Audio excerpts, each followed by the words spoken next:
When I was a kid, my father used to take us across the border to buy, candy, sweets, chocolate, because it was cheaper. And then I think I was about 9 years old, that stopped because the trouble started. The history of the conflict in Northern Ireland was back hundreds of years. The Troubles really started in 1968.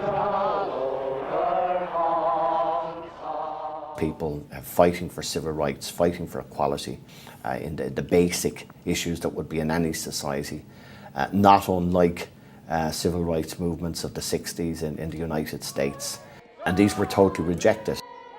That led to the start of violence by paramilitary groups, civil unrest, but led by horrific violence, over 3,000 deaths, 30,000 people injured.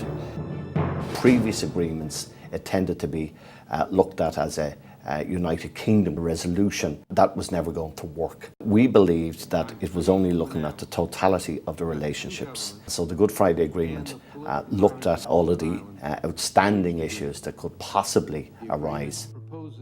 There were literally thousands of prisoners who were serving long sentences from both sides of the divide. None of the paramilitary groups or the political wings of these groups were going to leave their prisoners behind.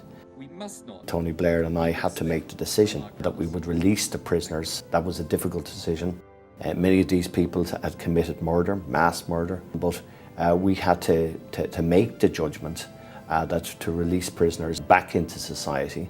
Overwhelming majority never engaged in trouble again, and a large proportion of them took a very active role in building the peace in their communities. The success of the agreement was the broad nature of it, the fact that it covered where public representatives would be elected to, how they would proceed with their work. None of the previous agreements had tried to be as far-reaching as that. Today, leaders on both sides of the struggle have taken their biggest step yet toward giving their people a chance to live in peace. There's no substitute for trying to understand the other person's problems, and that can only come with time. I think what we proved in Northern Ireland was a sustained effort of negotiations, of patience, of understanding can actually build trust, and that the overwhelming majority of people are prepared to move on and live in a new peaceful society.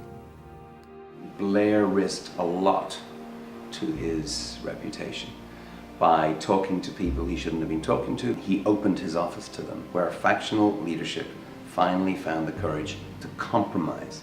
This is a really underrated word, compromise. I think Tony Blair understands the word compromise better than most. It's compromise that brought about the peace so concretely in Ireland.